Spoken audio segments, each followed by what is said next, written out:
Bom, então, boa noite. Eu sou a Elisiane Storniolo, sou psicóloga, faço parte da Comissão Científica da Clínica Horizontes, e vamos começar, então, a nossa quinta psicanalítica de hoje, que se chama Você tem fome de quê? Falando sobre adições, com as convidadas Roberta Giacoboni e Michele Poleto. Então, eu passo primeiro a palavra para a Roberta, que é psicanalista e membro do CEP. Roberta.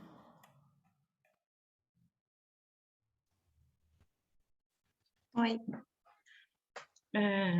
boa noite. Eu queria começar, então, agradecendo a Lisiane e a Michele por me convidarem para estar com vocês essa noite, com esse tema, que é um tema que me faz revisitar um outro tempo, né? Assim, em 2008, eu estava terminando a formação lá no CEP, e aí tive uma experiência de consultório de um adolescente que fazia, enfim, uso de, né, começou com álcool e foi indo por algumas drogas. Quando me procurou, ele fazia uso de crack. E na época, eu, entre os pares, tentava trocar algumas ideias de, enfim, como conduzir, o que fazer, e foi muito, ninguém sabia muito, assim, ninguém nunca sabe, né, exatamente, mas, assim, era difícil pensar se a psicanálise, inclusive, era, né, uma teoria, uma teoria sim, mas uma técnica, quem sabe, assim, que pudesse auxiliar alguém numa situação dessas. Então, era todo um cenário, assim, que me fez me perguntar também, né, assim, como que eu poderia manejar aquele caso, e, enfim. E aí, dessa situação, que me deixou muito curiosa, se abriu uma linha, um campo de pesquisa aí para mim, que acabou se tornando meu mestrado, onde eu fui pesquisar um pouco essa área de intersecção entre a psicanálise e o uso compulsivo de drogas. Na verdade, os usos de drogas, não tinha na época a ideia do uso compulsivo, né? E, assim, os usos de drogas e essa possibilidade de várias entradas, várias disciplinas, quer dizer, assim, né? Não só as da saúde, mas também a filosofia, a antropologia, assim, tinham muitas possibilidades, e eu queria tentar pensar um pouco pela via da psicanálise. E aí, quando isso se tornou uma questão de pesquisa, que daí eu fui para os livros e fui procurar na bibliografia, vi que tinham, né, publicações e coisas assim, materiais interessantes sobre o assunto, e aí me dediquei a esse tema por 2 anos. Então, eu vou compartilhar um pouquinho com vocês, eu vou tentar falar rápido, não é muito meu estilo, mas vamos ver como é que eu consigo me encaixar no tempo, mas a Lisiane vai me dando umas dicas aí, se eu me exceder demais, tá?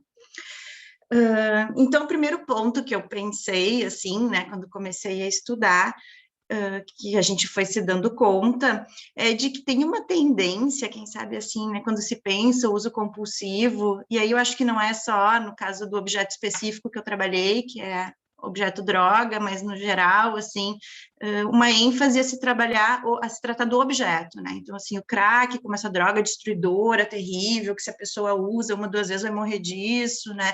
A questão hoje em dia das cyberadições, então a tecnologia, essa coisa, né, que chegou para mudar a vida da gente, que, enfim, traz perigos, e as crianças, né, assim, enfim, tem muito essa ideia da gente, às vezes, demonizar alguns objetos, né, e tem, quem sabe, nesse objeto droga que eu estudei um pouco, assim, também desperta uma certa curiosidade, né, porque um objeto, assim, do gozo, do prazer, que tem essa vertente do ilimitado, então, a gente pensou, primeiro ponto, assim, focar no sujeito, sabe? Né, objetos, no mundo existem vários, né? Agora, a forma como cada um de nós se relaciona com os objetos, isso é da singularidade do sujeito, e quem sabe, então, assim, a nossa disciplina, a partir da psicanálise, pudesse ter um pouco essa ideia, assim, de botar a luz no sujeito, né, e que a gente pudesse fazer questão de pesquisa, assim, o que é que se passa, que alguns conseguem, né, fazer um tipo de uso, outros outro, o que a gente pode pensar que tem de singular, mas também o que a gente pode pensar que tem aí de operadores mais amplos, né, assim, que pudessem nos ajudar a pensar em algo mais passível de ser uma categoria generalizada, uma generalização, de alguma forma, assim, como categoria, né? Por exemplo, complexo de Édipo, cada um tem o seu, é singular, mas é uma categoria da psicanálise, né? E aí a gente identificou dois grandes operadores que eu destaquei para compartilhar hoje com vocês, né? Que se tratam, então, do circuito pulsional, de uma forma específica de lidar com o circuito pulsional. Se eu, sei lá, chover no molhado, fala coisas meio, né, assim, vocês me sinalizem, né? Se for meio bobo o trajeto por onde eu vou, mas um pouco para me organizar, talvez eu retome coisas que preciso, tá? Então, e o outro operador, que é o processo identificatório, né? O trajeto identificatório do sujeito. Então, esses dois, o circuito pulsional e a identificação, como dois conceitos que, a pulsão e a identificação, dois conceitos que me ajudaram aí a tentar, né, assim, situar alguma coisa sobre os usos de drogas, tá? E o uso, que é o que nos interessa hoje, né, esse compulsivo. Então, o pulsional, eu tomei, então, alguns desenvolvimentos do Freud ao longo da obra, né, quando trabalha a teoria do apoio, trabalha esse corpo, esse conceito que é entre o corpo e o psiquismo, quer dizer, então, assim, a fundação psíquica ou a construção de uma cadeia simbólica que dê conta das intensidades como uma aquisição da vida, né, que se constrói, está sempre, né, se rearranjando aí, se reorganizando, mas que prioritariamente se constrói nesses anos da primeiríssima infância, né? Onde a gente estaria interpelado. Eu estou vendo o Fernando tô vendo o Fernando na plateia, eu aprendi isso com ele, porque eu estudei projeto com ele. Então, essa ideia, né, de que o nosso trabalho no início olha só, função 1, como me lembro, né, descarregar esse excesso de intensidade, função 2, reter o quanto necessário para que se mantenha vivo e constante, né? E a partir daí a gente tem o que o Freud chamou esse princípio de prazer-desprazer, essa alternância, né? Que faz a gente, então, essa descarga, que é do pulsional, que precisa, então, de um objeto que dê conta, e que o objeto é o elemento mais variado da pulsão, quer dizer, assim, podem ser vários, né? É o que menos importa. O que importa é essa força impelente que nos faz ter que encontrar uma forma de descarregar e de ter satisfação. Mas o Freud também fala do princípio de nirvana, né? Que ele, né, vai se perguntando, é a mesma coisa, é diferente, no que é parecido, no que é diferente, e lá em 1920, assim, tipo, muitos anos, 30 anos depois, né? Ele pega de novo esse conceito, né, do nirvana para trabalhar a ideia da pulsão de morte e dizer, então, assim, que para além, né, disso que ele situa no prazer, desprazer, existe essa ideia da descarga toda, né, o nirvana como esse prazer todo, desenfreado, ilimitado, né, como uma forma assim que satisfaz, mas que descarrega tudo, essa função de retenção, que é de preservação egóica, fica em suspenso, né?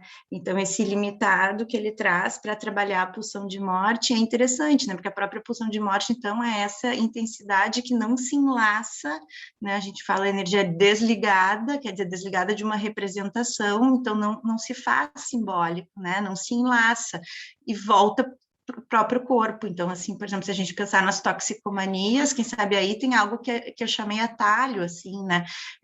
Porque, né, esse caminho todo do trâmite psíquico até que o recalcamento secundário, né, assim, faça agora foi, né, assim, faça esse selamento do aparelho psíquico, né, e da cadeia significante, quer dizer, alguma coisa aí nesse sujeito se colocou que, em vez de ir para o simbólico, volta e descarrega, é uma descarga física e que, né, nesses casos dos usos mais compulsivos, põe inclusive em risco o corpo, né?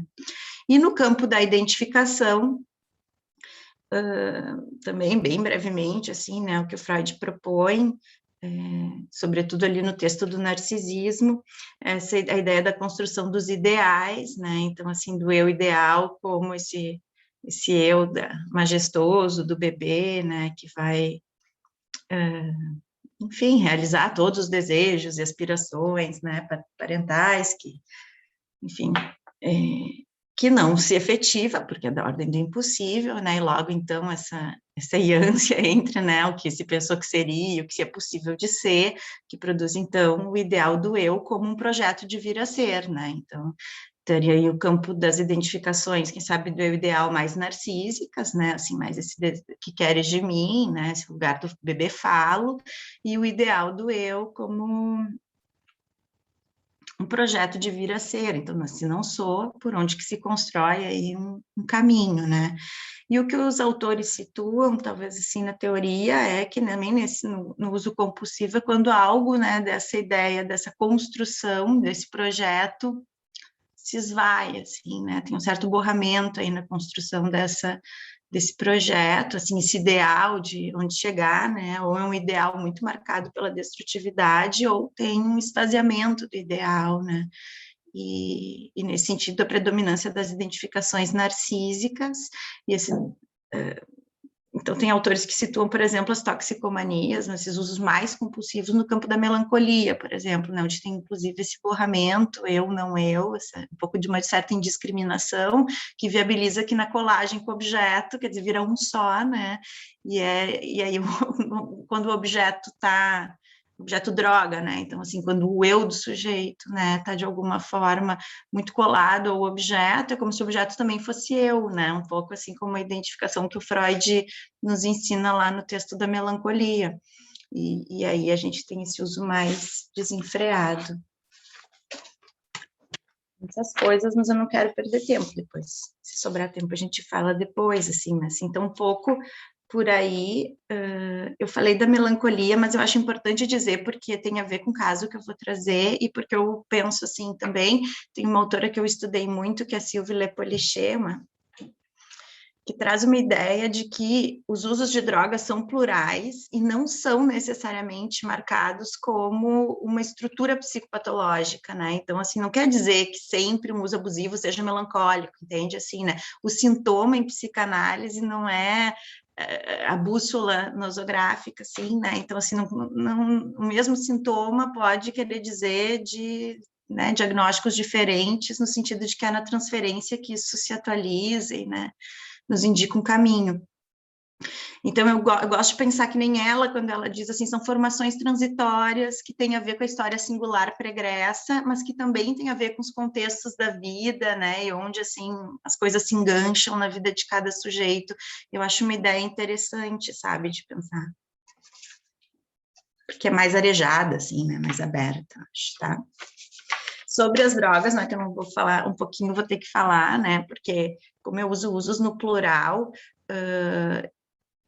e isso também é interessante, né, tu começa a ler sobre o assunto e tu começa, assim, tem autores que afirmam isso, assim, não há registro de sociedade livre de drogas. A droga sempre esteve e sempre vai estar presente. Essa higienização, ela não existe, é impossível, não vai acontecer, né, então acho que esse é o primeiro ponto. A questão é que muitas vezes, em muitas culturas, em muitos tempos, ela tem fins simbólicos, né? Então, nos rituais indígenas, onde as ervas têm a ver com a transcendência, né? Com um aspecto místico, religioso, né? Os banquetes, onde o vinho então, tem um papel importante. Então, né? Tem algum enlace simbólico que sustenta o uso, né? A questão é que tem um momento em que esse consumo passa a ser problemático, né?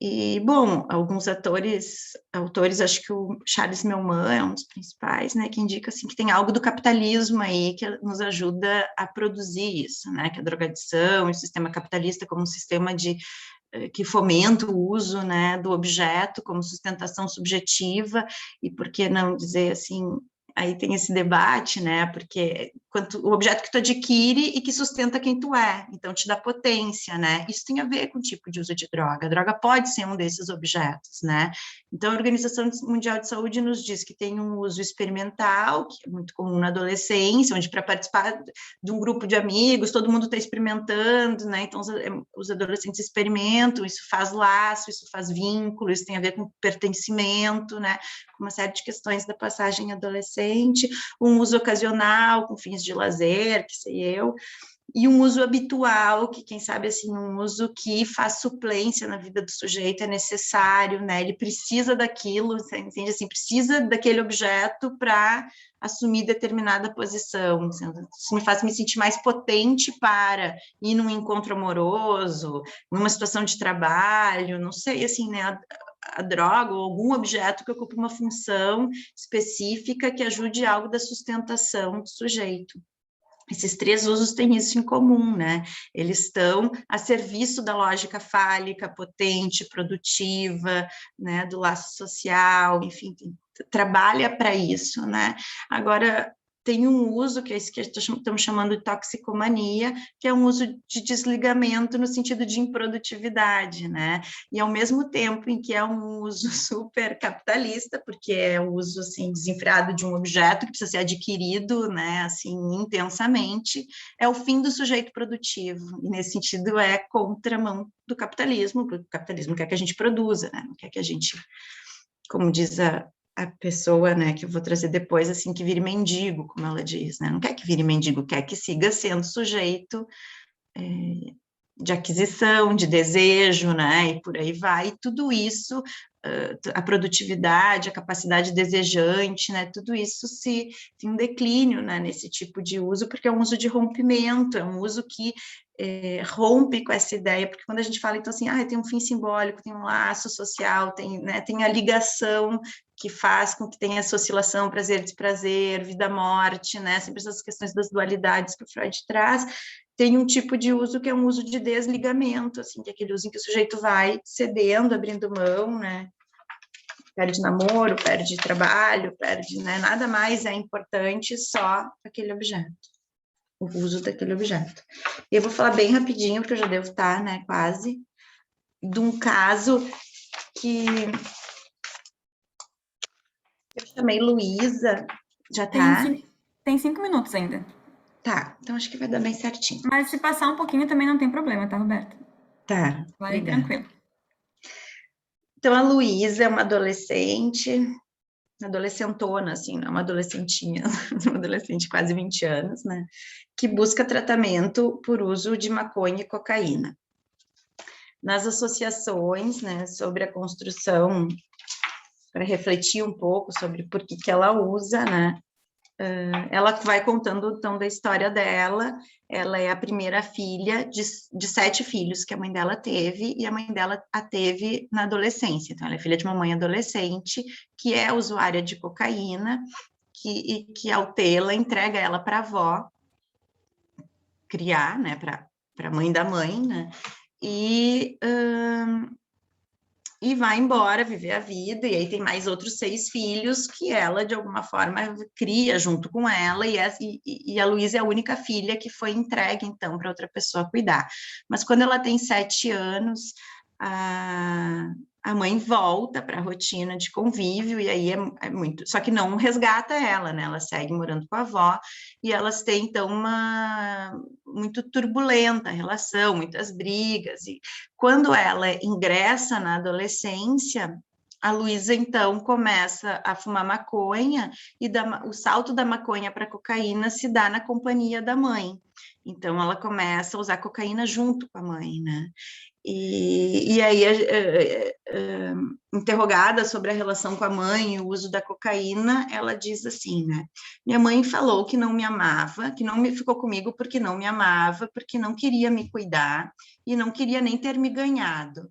Eu acho que ela poderia ao menos ter me visto e não ter voltado só depois de 7 anos. E agora eu é que sou a ovelha negra da minha família. É que eu e minha mãe, a gente se drogava junto. E daí, claro, para mim foi uma forma que eu tinha de atenção dela. No fundo, eu sei que eu odeio ela em algumas coisas, mas é claro que eu sei que ela me faz falta, né? Eu sou filha dela, eu nasci dela.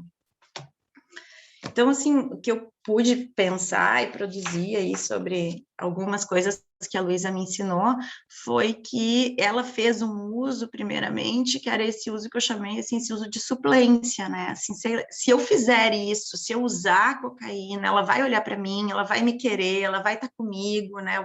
Então, assim, que dá para ela uma potência, ou, assim, uma tentativa de encontrar uma insígnia fálica que coloque ela no campo do desejo, alguma coisa por aí, Então, vamos nessa, né? E ela, então, embarca nessa tentativa de que, através do objeto, sustentar algo da subjetividade, né? Muito marcado aí pelo desamparo, pelo abandono, enfim, né? Por experiências muito traumáticas do início da vida, mas com uma ambivalência muito grande, né? Eu odeio ela, eu amo ela, quer dizer, assim, essa própria ambivalência com o objeto e consigo mesma, assim, né? No caso dela, eu talvez acho interessante poder pensar em algo da melancolia no sentido de que, então, logo um tempo depois, a mãe casa novamente e de novo vai embora, né? E nessa passagem, ela começa, então, a fazer uso de algo que ela chamou pitico, que são cigarros de maconha com um pouco de crack, né? E começa a ficar com muito medo, e aí que ela procura ajuda, né? Porque ela diz, agora é um ponto, agora é a hora, assim, porque ou eu vou virar mendiga e morrer disso, ou eu paro agora, né? Então aí denuncia algo assim que nessa quando a mãe bate em retirada, né, novamente assim nessa reedição do trauma, tem alguma coisa aí que pode arremessar ela nesse campo que eu chamei do rompimento com o laço social, da improdutividade, do predomínio da pulsão de morte, do desligamento, né? Então, e da melancolia como esse ataque, atacar o objeto no próprio eu, né? Isso que o Freud nos ensina da identificação narcísica aí na base da melancolia. Na construção de uma estratégia de pensar como ajudar ela, porque um dos pontos que para mim era uma questão lá em 2008, quando eu, né, assim, pude acompanhar aquele outro né, que a outra pessoa que me procurou para ser escutada, um debate era sobre a questão da formação do sintoma e de como que a gente faria em relação ao sintoma, né? Atrelar o tratamento ao não uso, por exemplo, como muitas instituições, né, assim, fazem essa ideia de né, mais comportamental, talvez, e a gente sabe que essa área mais comportamental se encarrega muito, né, desse tipo de formação sintomática. E ficou claro que não é por aí, assim, né? Que talvez a gente tenha que tomar o sintoma como se toma o sintoma em psicanálise, né? O sintoma é o sintoma tem a ver com eu, o sintoma tem a ver, né, com algo que é de quem, né, da estrutura do sujeito, é de quem ele é, das fontes de prazer, o que que ele vai fazer, o destino que ele vai dar para isso, né? É ele que sabe, o que a gente conduz é a análise, né? Não é o destino do sintoma, nem o que que a pessoa vai fazer da sua vida. E aí ela começou a contar um pouco sobre outros tratamentos que ela fez, e aí ela diz assim, ó, eu falei para minha antiga terapeuta e depois eu fiquei com vergonha, porque eu falei que eu prefiro o verão, porque sempre no verão ela vem de vestido, e aí ela ficou me olhando com uma cara, até para minha outra psicóloga eu também falei que ela tinha um corpão na última sessão, eu vim e falei assim, ó, tu tem um corpão, tu é tri bonita. E ela disse: Ah, é um direito teu, não sei o quê, de achar essas coisas. Tipo, eu não tenho problema de falar. Só que depois, quando eu saio para ir para casa, eu fico assim: Bah, não posso, é muito complicado, não acredito que eu disse isso. Tudo que me passa na cabeça eu falo.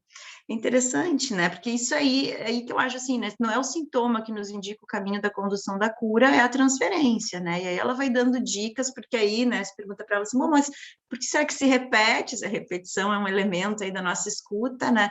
Se repete, o que será que isso quer dizer, né? Que se apaixona por todas que te escutam, né? E aí ela diz assim, quem faz isso primeiro é a mãe da gente, né? Mas no meu caso não tem nada a ver com isso, porque eu odeio a minha mãe. Tá bem, tem um campo aí, né? Um campo amplo, mas é pela transferência e por encontrar um novo itinerário aí, né? Para construção, né? Para revisitar esse campo, então, do pulsional, das identificações, né? Enfim, sentimento de si, autoimagem. Então, assim, tem muitas questões aí para poder revisitar a partir dessa escuta, que é a escuta do sujeito do inconsciente, né? A partir desses operadores mais que a gente elegeu aí da teoria, a partir de poder estar com essas pessoas e escutá-las um pouco sobre seus sofrimentos, desde que, isso eu acho super importante, né, a abstinência esteja ao lado de quem as escuta e não seja uma condição para que elas sejam escutadas, né, isso eu acho também um ponto interessante, porque nessas formações que tem mais riscos, às vezes né, não é uma zona muito confortável de se estar, né, quando o paciente está em risco em função do seu sintoma, mas se a gente topa, eu acho que é da nossa ética, né, assim, do campo ético do analista, algo por aí. Mas foi isso que eu pensei, assim, para compartilhar com vocês e a gente depois bater um papo. Muito obrigada. Então, eu vou chamar já a Michelle, e depois da fala da Michelle, a gente abre para as perguntas, né, e para a discussão. E aí, quem quiser se inscrever, pode levantar a mãozinha ali nos reactions, ou escrever no chat que a gente fala e chama, tá? Então, eu vou passar para a Michelle Poleto, que é psicanalista, também membro do CEP. Olá, pessoal, boa noite. É uma alegria, então, estar aqui com vocês hoje. Também dividir esse espaço de fala com a querida Roberta, que a gente já compartilhou também outros momentos de trocas, enfim, em vários espaços. E acho que é difícil que esse tema não atravesse, né, a clínica de quem escuta, seja em qualquer cenário que a gente esteja, né. A temática da adição é uma temática que, de alguma forma, chega até a gente, né.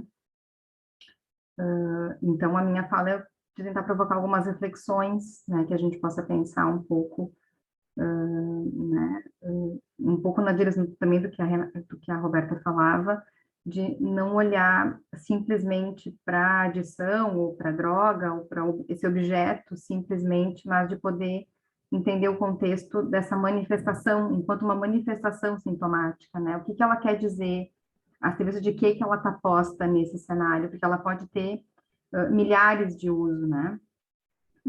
E eu quero fazer um exercício com vocês de que, evidentemente, nesse tempo, especialmente no início da pandemia, se falou muito, se resgatou muito um texto do Freud, do Mal-Estar na Civilização, que ele falava de três fontes de sofrimento, né? Que os seres humanos estão submetidos e que não escapam. E que a pandemia, digamos, envolveu os três, né? A degradação do corpo físico, né? Então, o aspecto de finitude do nosso corpo, as demandas da natureza, né? Que a gente não consegue ter muita gerência, e as desafiadoras, mas necessárias relações humanas. E a gente também viu, né? Enfim, discussões nesse tempo, quanto que as três nos atingiram fortemente, intensamente, né, pelas medidas de restrição, tanto que a gente precisa ainda fazer para poder, enfim, se proteger e proteger a todos, né, a ação de um não vai ser suficiente, é preciso uma ação coletiva, e diante desses sofrimentos, o Freud diz nesse texto Mal-Estar na Cultura, que a gente vai usar métodos para aplacar isso, e um dos métodos que ele enfim, apresenta é a intoxicação química, né? Que a gente pode pensar em alguma forma de substâncias que a gente vai ingerir que vão tirar a gente dessa condição de desprazer, né? E ofertar, em alguma medida, o prazer, né? Mas por que a gente pensa que elas são usadas, né? Justamente por essa dinâmica que ela estabelece, né? De obter sensações de prazer.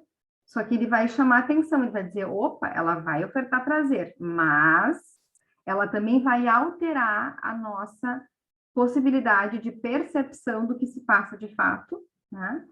E eu, sim, não vou ter acesso a esse desprazer, mas ele é também alcançado por uma suspensão temporária, né? Enquanto estiver nesse uso ou no ato da adição, seja ela qualquer, que a gente pode pensar isso também ampliado, não só para o álcool, para psicotrópicos ou para drogas ilícitas ou ilícitas, enfim, mas para consumos, né, exagerados que queriam preencher alguma coisa.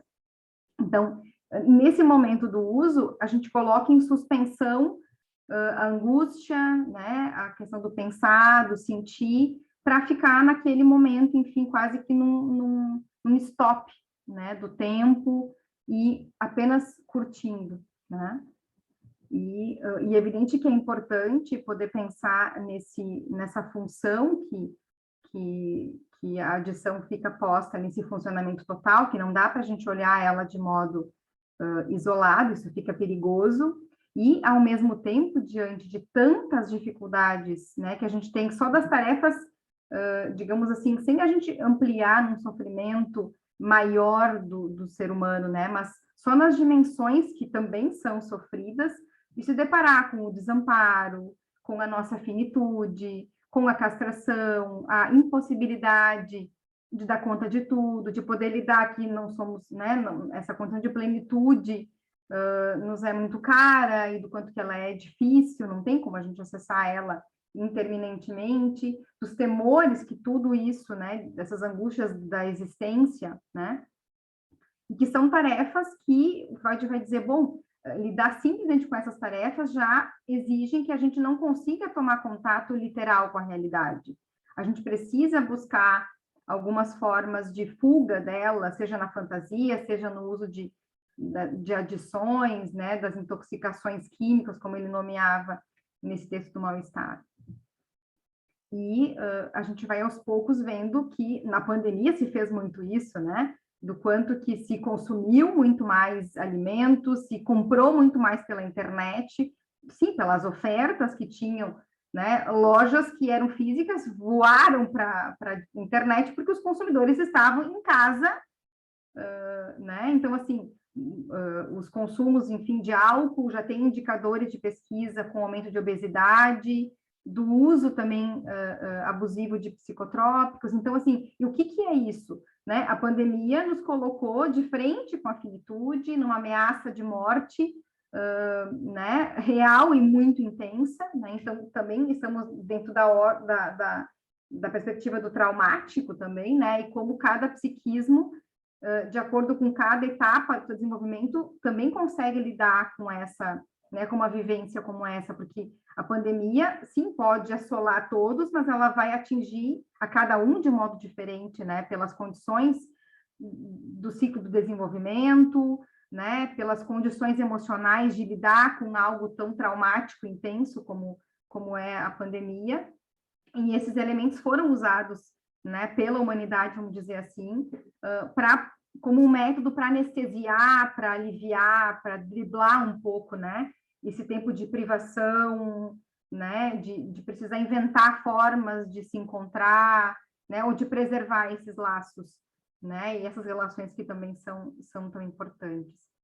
O que a literatura fala, que a Roberta também mencionou, né, que não tem como trabalhar com esses casos de um modo unânime, né, que para cada sujeito, né, para cada ser, enfim, que faz o uso, ele vai ter uma função diferente, que também não adianta simplesmente focar em impedir o uso ou que o tratamento seria a suspensão do uso, porque isso também é como se a tarefa não fosse completada, é preciso olhar esse todo do sujeito, né? Não apenas essa manifestação sintomática, né?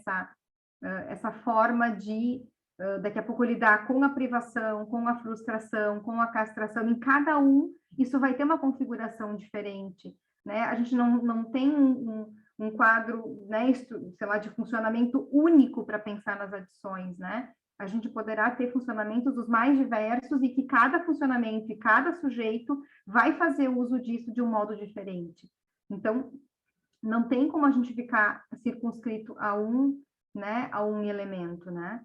Não tem como olhar só para esse aspecto. Né, eu trouxe essa questão pela fala de um paciente, de um adolescente, que o pai busca atendimento para ele, um adolescente de 17 anos, por conta de terem, enfim, encontrado maconha no quarto, né, nas coisas do adolescente. E eu recebo, enfim, esse adolescente, e lá pelas tantas, nos relatos, né, dele, evidentemente recheado de muitas coisas, não só da droga, né? Foi interessante porque a primeira conversa com o pai era só envolto da droga, e quando ele chega, ele não toca, o adolescente não toca nem no tema da droga. E depois de algumas sessões, ele começa a dizer, o meu pai não me enxerga, ele só enxerga a droga. Né? Então, o quanto que é perigoso a gente, enquanto profissional, né, embora isso pareça óbvio, mas que a gente não pode ser capturado simplesmente pelo sintoma. Acho que sim, ele desafia a nossa escuta, solicita ainda mais né, questões da abstinência, da ética, da psicanálise, mas de poder ofertar um espaço de escuta como um todo, e não limitado a um elemento circunscrito, né? seja da adição, seja de qualquer outra manifestação que essa pessoa nos traga, né, que queira ser escutado. E que esse espaço, então, de interlocução que a gente pode oferecer é justamente de ofertar, digamos, quase que uma devolução do lugar de sujeito, porque a gente às vezes pode encontrar pessoas que nem estão mais nesse lugar, não tem mais nenhuma conexão com o seu desejo, e elas vão precisar, então, através dessa escuta, fazer novas ligações, né? Encontrar novos destinos pulsionais, e às vezes, inclusive, retomar alguns abandonados, interrompidos, né? Que não estavam mais né? Podendo ser acessados, né? Estavam completamente tomados, né? Por esse objeto, enfim, pela adição. E eu trago duas vinhetas para a gente pensar. Os dois são jovens, tá? São adultos jovens, né? Trouxe de uma mulher e de um jovem, né? De um homem e de uma mulher. Carla é uma mulher de 27 anos, profissional competente na sua área e com planos de crescimento futuros. É casada e planeja filhos, mas entende que precisa entender e digerir melhor algumas coisas na sua vida. Já fez atendimento com uma psiquiatra, mas que essa profissional insistia que ela usasse medicações. A psiquiatra dizia, tu não está te tratando como deveria ser, precisaria sim da psicoterapia, mas a medicação também é importante. E por um tempo ela seguiu nas sessões e sentiu que ajudou, mas ela dizia, mas eu queria experimentar algo novo e eu não queria usar a medicação. Carla, então, traz que é ansiosa, que sempre teve problema com o seu peso e com sua imagem. Ela, no entanto, não é uma mulher obesa, uma mulher bonita, alta e com estrutura corporal grande. Diz ter feito milhares de dietas e que agora se sente um pouco melhor, mas que já foi mais magra quando, por raiva em função de um namorado a ter destratado, emagreceu a duras penas. No entanto, foi a única vez que perdeu mais radicalmente peso. É a única filha do primeiro casamento da mãe, que se divorciou quando ela era bebê.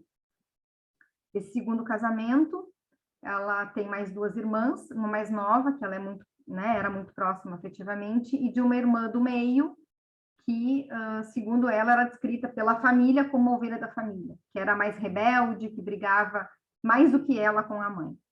Desde criança, sente algo estranho em relação ao seu corpo. Depois de um tempo de atendimento, relata que sua mãe chorava porque ela comprou roupinhas que não cabiam em Carla.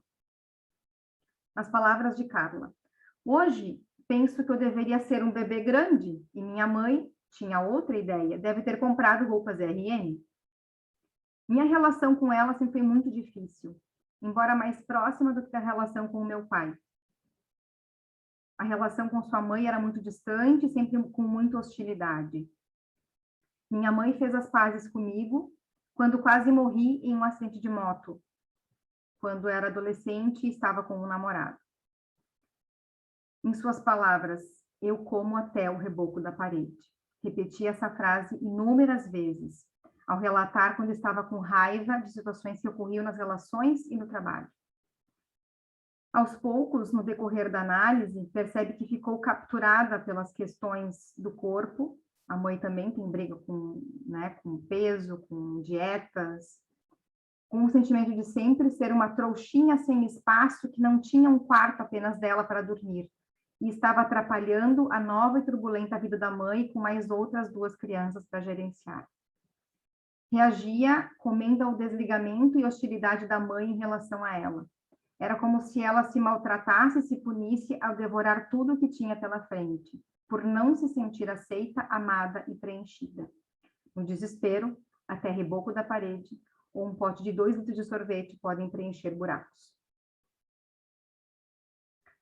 E a segunda que eu trago é de um jovem de 21 anos.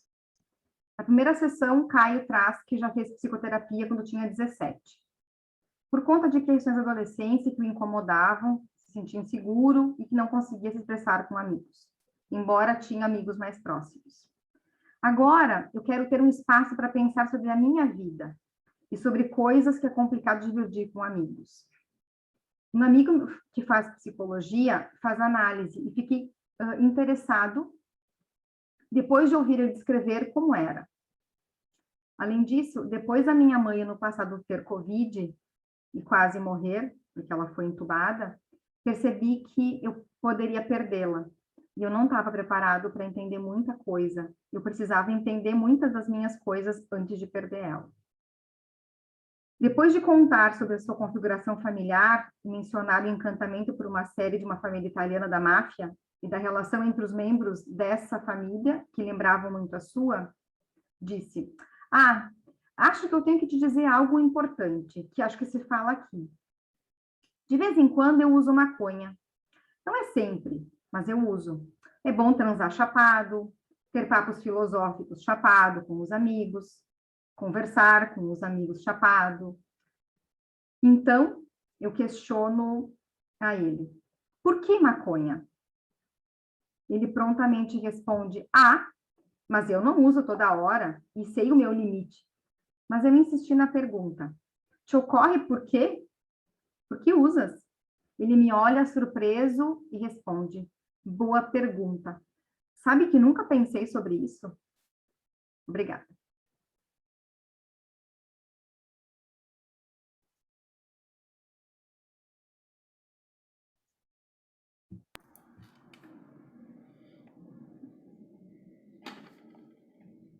Muito obrigada também, Michelle. Acho que são fiquei pensando várias coisas, na verdade, né? Acho que eu quero abrir assim para perguntas, enfim. Mas principalmente nessa questão que eu achei que tu e a Roberta trouxeram, que eu achei muito importante, de pensar, às vezes, de uma outra forma, né? A gente, principalmente a gente que se forma menos tempo, a gente tem uma ideia muito em relação, pelo que eu vejo, assim, em relação às adições, assim, num geral, de que precisam ser retiradas, né? Assim, algo como se... Mas muitas vezes a gente esquece de pensar que às vezes é isso que também está dando suporte, né, de existência também para aquele sujeito. E que talvez fazer uma retirada muito abrupta possa causar mais malefícios, né, do que benefícios, principalmente pensando no psiquismo, assim, do sujeito, né. O quanto, às vezes, trabalhar algumas outras coisas que são relacionadas fazem com que, gradativamente, essa necessidade da busca pelas drogas, por exemplo, elas vão diminuindo, assim, né. Claro que sempre pensando com parcimônia, né, de ver também a quantidade, né, e o tipo de colocação em risco que aquele sujeito está se colocando, no caso, né. Acho muito importante a gente pensar dessa outra forma, direto do sujeito, do que não exatamente a expressão do sintoma que ele está trazendo, né. Mas está aberto para perguntas, quero agradecer de novo, né, a participação das duas, achei muito bacana. E está aberto para quem quiser conversar um pouquinho conosco também.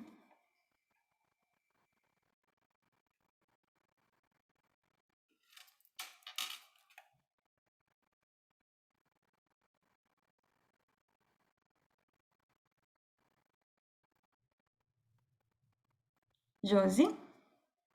Consegue abrir o microfone? Ah, consegui.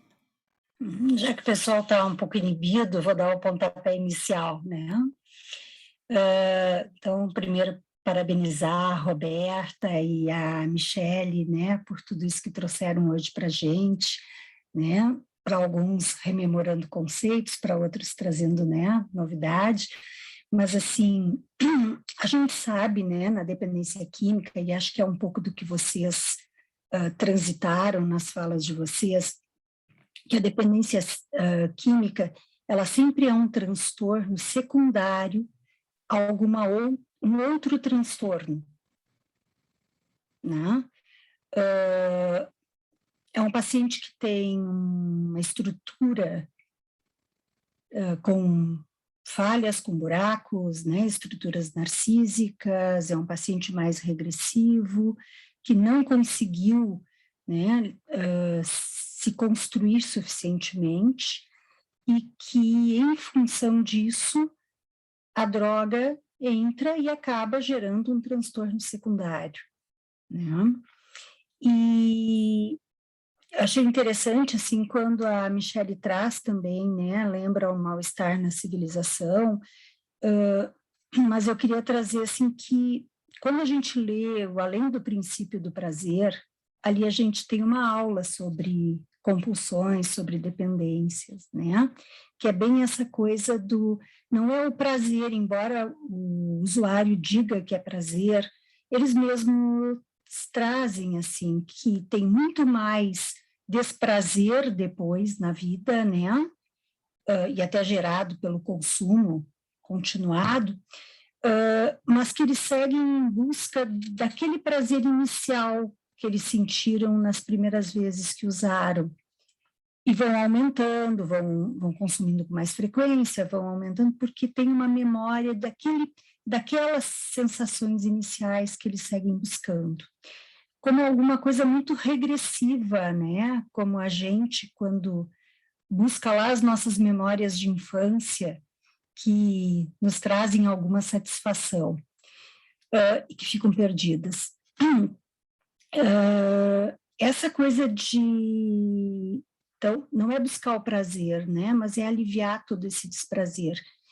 E é interessante porque, não sei se vocês perceberam, né, na prática de vocês, e é isso que eu queria perguntar, porque, assim, a gente sabe que as drogas, elas têm esse efeito psicoativo, né, que gera sensações, que muda alguma coisa no psiquismo, né, e que a escolha da droga tem a ver com a questão, né, quem usa maconha, talvez não vá usar cocaína, quem usa o álcool tem outras buscas, né, ou usa o álcool e a cocaína para tentar equilibrar, como eles dizem,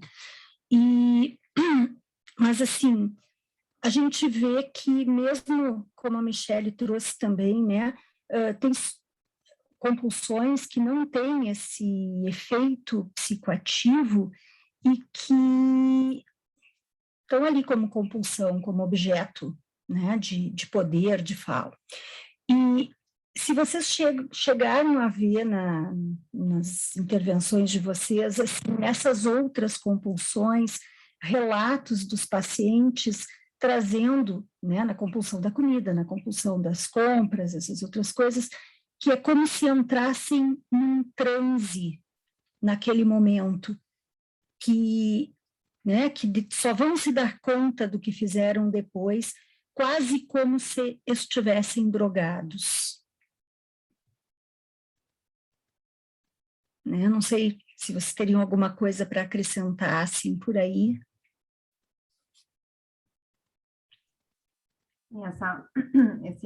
Essa vinhetinha desse caso, acho que apareciam as duas coisas, né? Naquele momento de ser preenchida, né, com o sorvete, vamos dizer assim, né, com esse alimento, né? Isso ficava mais intenso e por um período, espaço de tempo, ela falava de se dar conta, né, que ela esquecia da raiva, de que aquilo ficava em suspenso, mas que essa paciente reportava muito isso que tu está falando, né, Josi, de um desprazer muito grande na decorrência, né, algo muito intenso.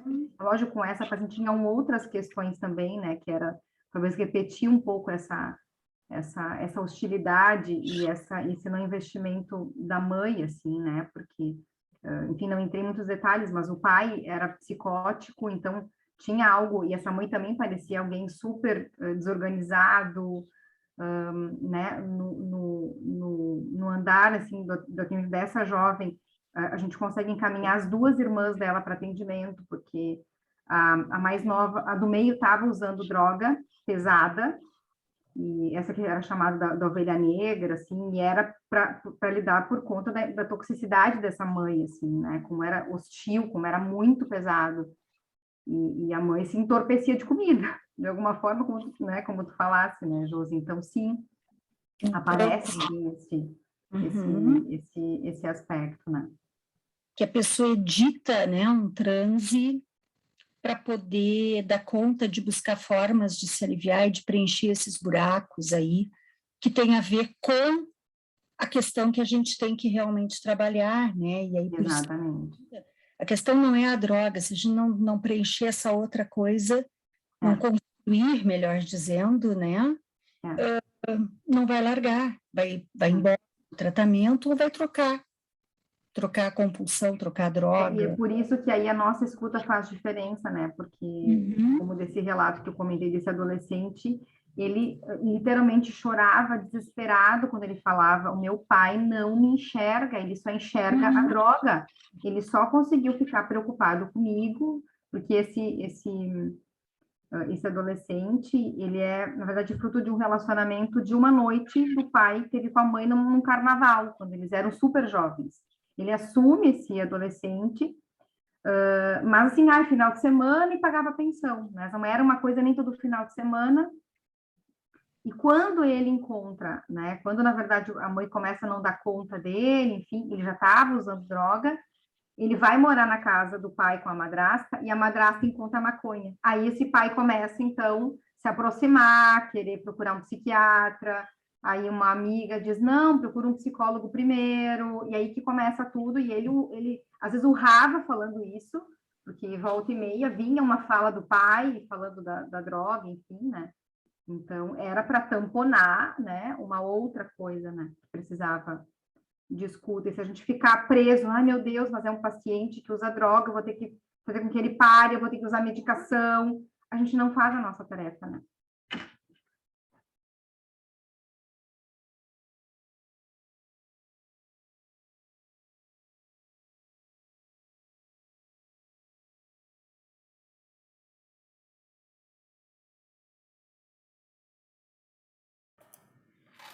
Eu acho que aí vem a pergunta, né, que é do nome da quinta psicanalítica de hoje, né, que é você tem fome de quê, né?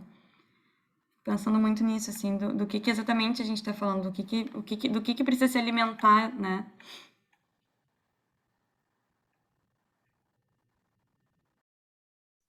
Eu lembro que quando, enfim, por esses outros espaços que eu e a Roberta compartilhamos, né, eu acho até que ela foi auxiliar quando o Fernando me deu o seminário no CEP durante a formação.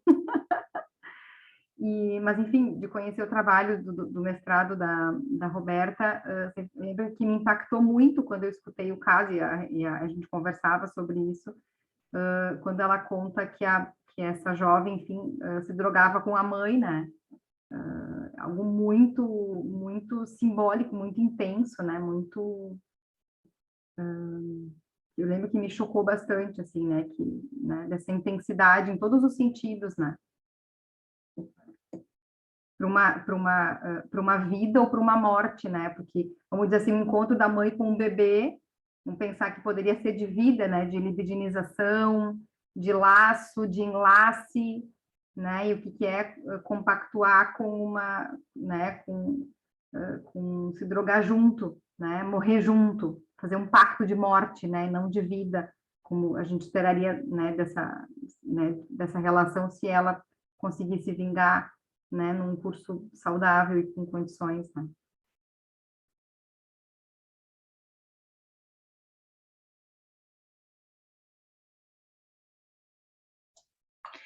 Sabe que acho interessante esse nome, foi a Michelle que propôs, né? E eu tenho agora um bebê bem pequenininho e eu tenho que cuidar do bebê pequenininho, né? E dá muito trabalho.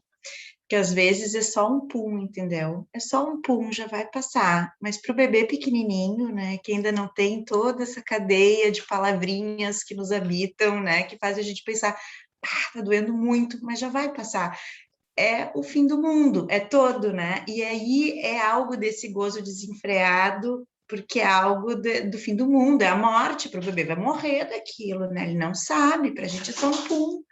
Quer dizer, assim, quando tu fala dessa ideia, assim, bom, usa, e depois eles falam assim, pessoal, né, que usa droga, depois dá um repé tremendo, né, que fica mal uns 3 dias depois, mas é porque o gozo é da ordem do masoquismo, né, então, assim, quer dizer, né, é um rompimento com essa ideia do prazer, porque o prazer é uma série, né, ele tem uma oscilação que tem uma regulação. Lacan chama o gozo fálico, porque ele tem uma regulação, né, o falo como esse significante que organiza a parada toda, né? Não sei, a Josi disse uma outra coisa que eu fico em dúvida, assim, né? São sempre mais regressivos. Eu tenho dúvida, né? Eu não sei, eu acho que tem a ver, talvez, assim, com pontos, né? Eu sempre tendo a pensar, assim, no espectro, e que nesse espectro a gente desliza para um lado e para o outro, e que a gente tem bordas, todos nós, assim, né?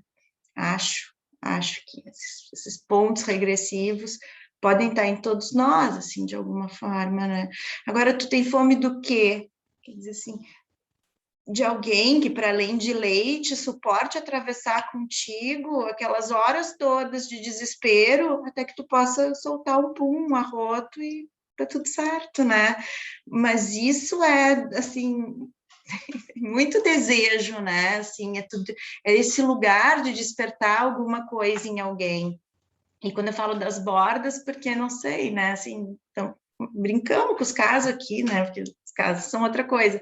Mas, assim, esse caso que eu trago, né? E esse caso da Michelle, desse menino, de alguma forma eles têm algo em comum, né? Como assim, fazendo isso, essa criatura pode ser que queira atravessar alguma coisa comigo, né? Pode ser que esse outro aí queira o que até então não quis, assim, não o suficiente, parece. Eu digo assim, então, brincando, porque, claro, que o caso que eu trago tem algo que é muito mais da passagem ao ato, assim, mais, né, atuado, e o da Michelle eu acho que tem um simbólico que parece, né, mais, nesse momento, pelo menos, né, vem mais na palavra, né, ele põe na mochila e leva para casa do pai, mas de alguma forma, como se ele dissesse, olha aqui, ó, né, olha para mim, então, né, e, claro, então, talvez assim, tenha fome de quê? Eu acho que a gente é um bicho que tem fome de desejo, assim, né? Que o outro nos deseje, e aí é um nó de todos nós, mas assim, né, talvez tenha algo por aí.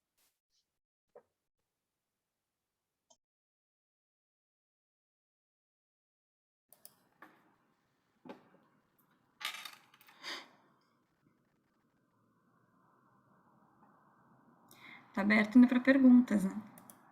O pessoal está mais tímido. Fico pensando até na temática, assim, né? Porque acho que em um certo grau todos nós temos nossa fome, né? Alguma dependência, alguma compulsão, todos nós temos, né? Uhum, uhum. E aí isso impacta.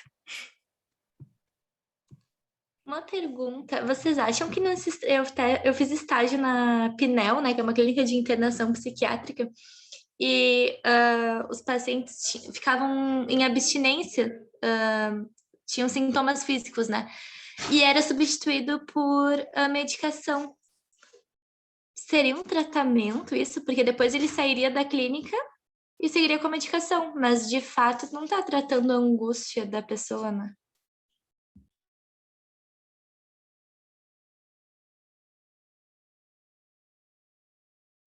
Aí eu sou bem metida, porque eu não conheço ninguém, mas vou dizer que tem a droga que vende, o traficante vende a droga que vende, né, na farmácia, mas é tudo droga.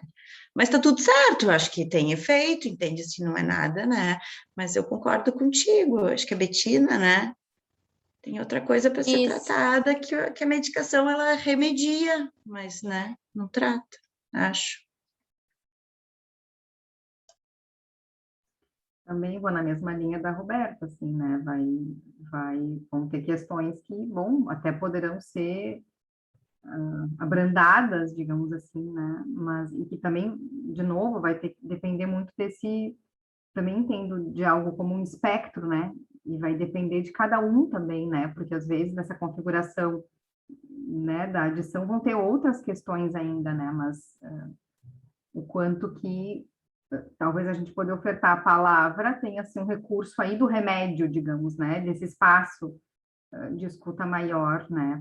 Para que tenha uma possibilidade eu escuto muito às vezes de pacientes, né? Não nessas questões, mas indiretamente sim, quando especialmente pacientes com um nível de angústia muito grande dizem assim, a psiquiatra me deu, né, o ansiolítico, enfim, Mas agora eu não sei se sou eu, se eu acalmei mesmo, se foi o remédio que me acalmou, né? E aí eles ficam naquilo, nesse looping, né? Que não desmama nunca, né? Que não tem um interrogante. E aí, daqui a pouco, se encontrar um psiquiatra que diga, olha, não, aposta, vai lá, vai mais para terapia que vai dar, vai para análise, talvez consigam desmamar mais fácil. Outras que dizem, olha, acho que melhor não, o time que está ganhando não se mexe, né? Então, assim, e tem condutas diferentes, né, também, de profissionais. Então, é uma seara, né, danada. Mas desmamar, que é bem usado para isso, André, é tão interessante, né? O que é desmamar? Eu escuto bastante isso, assim, de agora, quem toma ansiolítico, assim, né, de, agora eu não sei muito bem como é que eu tô, né? Tá, aquilo já passou um pouco, mas não sei exatamente como é que eu tô, não consigo dizer, né? E da questão da medicação, assim, acho que eu penso muito também na questão da redução de danos, né? Porque às vezes a utilização, daqui a pouco, das drogas, ela é tão grande, tão pesada, que não consegue ter um processo de pensamento, né? Não consegue vir para a palavra. E talvez a questão da internação, a questão da medicação, ela venha para auxiliar que se passe, né, para esse processo de pensamento em algum momento, para que o sujeito possa escolher daí, né, como que ele vai seguir o tratamento, enfim, o que que vai, como é que a gente vai fazer para se utilizar dessa palavra, né? Josi? Sim. Eu só ia acrescentar, né, assim, que essa questão do uso de ansiolítico durante o início da internação para abstinência, né, das drogas, independente do tipo de drogas, né, e o álcool também como drogas, tem protocolos para isso, né, mas para que a pessoa possa suportar os primeiros dias da abstinência, porque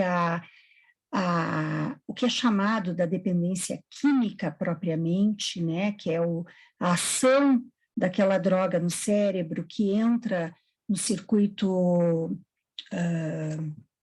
sináptico, no lugar, né, do que deveria ser a produção de hormônios, na falta faz com que isso grite, né, e a pessoa tem sintomas de abstinência. Isso não é a dependência que a gente trata, a dependência psíquica que a gente trata. Então, para isso, existem protocolos, né, de uso, então, de ansiolíticos para que a pessoa suporte esses primeiros dias, mas esses protocolos também definem como é esse desmame, essa retirada.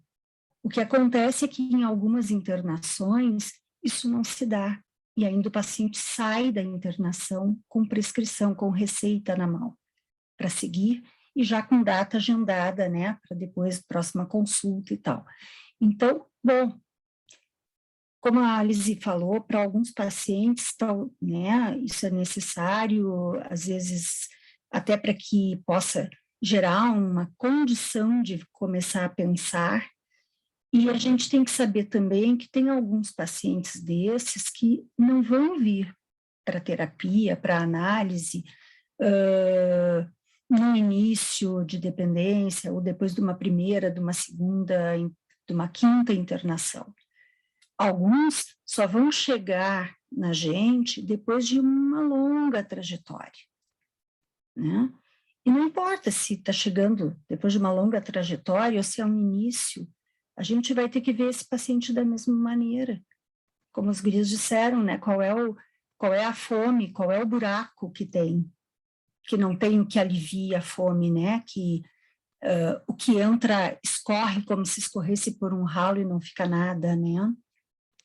E a gente vai ter que achar maneiras de construir tapar esses buracos e ajudar o paciente a se reorganizar, se encontrar, buscar quem ele era antes do uso, se alguém já com uma estrada aí maior de uso, né? Mas, às vezes, sim, a medicação é necessária nessas condições, mas tem protocolos bem claros de desmame disso, ainda dentro da internação. Porque nem sempre as coisas acontecem como previsto, né, nos protocolos. O que me chamava a atenção é que a cura era entendida como abstinência, né? Lá nesse estágio.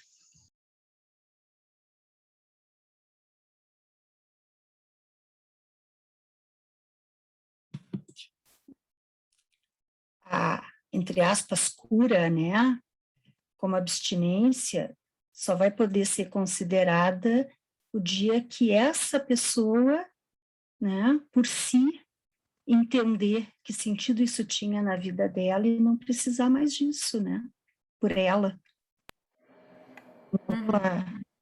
Pela internação, pela contenção ou pelas medicações.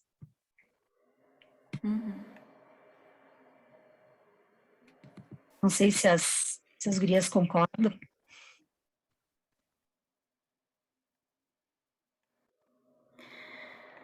Bom, a gente está chegando já quase no finalzinho do nosso horário, do nosso encontro de hoje. Fernando gostaria de falar, depois passo a palavra para as gurias e podemos ir finalizando. Bom, tudo bem? Inicialmente, foi um prazer encontrar hoje a Michele, né? E só, e a Roberta, e como as duas, né, parece que, de alguma maneira, desculpa, eu tive uma situação aqui, eu tive que ficar um tempo fora, por isso que eu saí, não consegui escutar, justamente escutei a Roberta até um ponto, e a Michele não. Mas o que eu fiquei pensando, já que parece que circulamos pelo projeto, né, em tempos anteriores, eu estava pensando, eu estou botando uma colher, eu sei que vocês mais disseram, né? Eu gostei muito da ideia quando a Roberta diz a gente vê a droga, não vê a pessoa, né? Eu acho assim que é uma coisa, né? Quer dizer, então a pessoa tem fome de pessoa, não tem fome da droga. Mas o que fiquei pensando mais, assim, se a gente pega aquela famosa experiência de satisfação que o Freud fala lá no projeto, né? Que fica, e eu fico pensando, tu usaste espectro, né? Eu achei interessante também, quer dizer, o espectro da droga.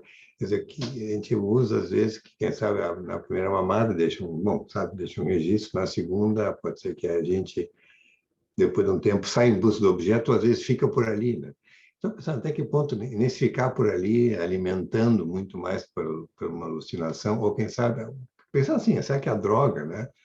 Pergunto a vocês duas, que são especialistas, eu estou lá com o meu projeto, aquelas coisas iniciais, né? Será que dá para imaginar, usar o espectro? Quando eu pensei em o bebezinho, aquele que a mãe diz, nunca chorou, eu digo, pobre criança e pobre mãe, não sei o quanto que essa criança tem mais. Então, estou mais assim, mas na verdade eu queria dizer que gostei muito de ouvir vocês duas, de ver vocês duas, né? E realmente foi isso. Prazer mesmo. E obrigado, bom, a Josiane, que também escutei um pedacinho só, mas eu vejo que vocês são especialistas. E a fome, acho que foi, de uma certa maneira, fome de gente, né? Fome, né? E acho que chega um ponto que a droga é a pessoa, e quando que a pessoa é a droga, essa questão da abstinência, quando a pessoa e a droga, quando ela tiver esse domínio da droga, a droga, quem sabe, pode ser algo simbólico, assim, onde pode fazer alguma coisa com isso. Mas alguém assim que está chegando depois de estar fora, entrei no bonde, falei, mas obrigado mesmo. Obrigada, Fernanda. Michele e Roberta, não sei se vocês gostariam de fazer mais alguma colocação, assim a gente já está finalizando. Acho que eu só queria agradecer esse espaço de compartilhar, enfim, com vocês.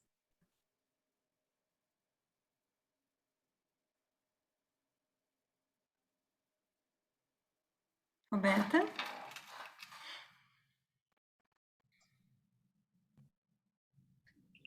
Não, eu acho que é isso, né, Fernanda? Acho que a gente tem fome de gente, né? Só que aí que é a maravilha, a encrenca da vida, esse negócio, assim, né? E justo isso, assim, quando fala da alucinação, porque é esse circuito aí que eu acho, né? Assim, que eu não sou bom, talvez seja, fiz o mestrado, mas depois também já me distanciei desse tema, né? Mas como isso está em muitas coisas, eu acho, assim, né? Por isso, assim, né? O espectro é nesse sentido que eu penso, assim, núcleos, sabe? Assim, um núcleo melancólico, né, onde tem um certo borramento, assim. Então, o espectro, nesse sentido, quer dizer assim, pode estar em outras estruturas, né, mas tem algo aí que se cristalizou e que se enganchou, e que às vezes aparece quando é muito interessante, assim, de ver situações de pessoas que tiveram uso de muito desligamento, né, então alguma coisa se enganchou dessa entrega, desse desvalimento, desse ataque ao objeto no próprio eu, e que daqui a pouco, né, em função de uma conjuntura de um monte de coisas que a vida foi colocando, e vontade de se tratar também, conseguiram refazer a vida e, entende, ser novamente produtivas, amar, se relacionar, e outras não, assim, então, né, nesse sentido que eu acho que tem a ver com esse tempo, mas né, não necessariamente que sejam, né, assim, como é que eu vou dizer, regressivo, né, para as pessoas regressivas que não avançaram a Édipo, digamos assim, não sei, entende, né, eu acho que nesse sentido que eu quis dizer do espectro, mas queria agradecer vocês, gurias e todo mundo, né, por a gente poder bater esse papo, acho sempre legal, né, a gente conversar. Obrigada. Tá, muito obrigada. Quero agradecer de novo, então, em nome do Horizontes, a Roberta e a Michelle, por esse momento conosco aqui, acho que é muito importante.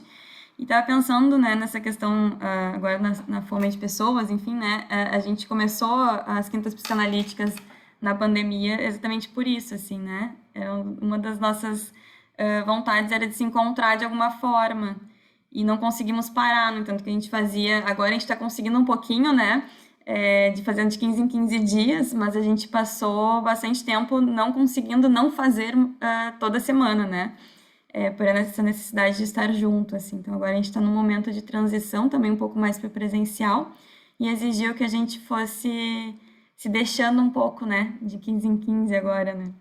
E fazendo um link que o Fernando falou do projeto, talvez Desiane foi o caminho de facilitação que a Horizontes encontrou, né? Uhum, Para poder se exatamente. encontrar, né? E aí depois, de novo, né? Esses caminhos podem ser repensados, né? Talvez de pensar na vida também, né? Que a gente possa, né, ampliar esses destinos pulsionais, né?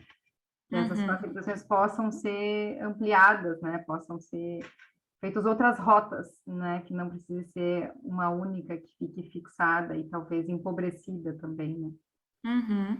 Sim. Reforçar o desejo, né? Reforçar o desejo, não o desejo, não aquele da alucinação, né? Intra sem o desejo de encontro, né, amor? É isso aí, acho que estou de acordo com Michelle, Bianca, Josiane. Então, tá bem. Muito obrigada. Vamos finalizando por hoje. Agradecemos a presença de todos, de todos, né? E, se eu não me engano, a próxima é dia 21. Eu não tô com as datas aqui, Kimberly. Que vai ser sobre... Vai ser promovido pelo Núcleo de Bebês da Horizontes, né? Vamos falar um pouquinho sobre eles, então. Certo? Então, nos Fazer a vemos. chamada. O que quer um bebê, né? Quero um bebê. Ótima sequência. Ótima sequência. Então, tá bom. Boa noite para todo mundo. Nos vemos. Boa noite a todos.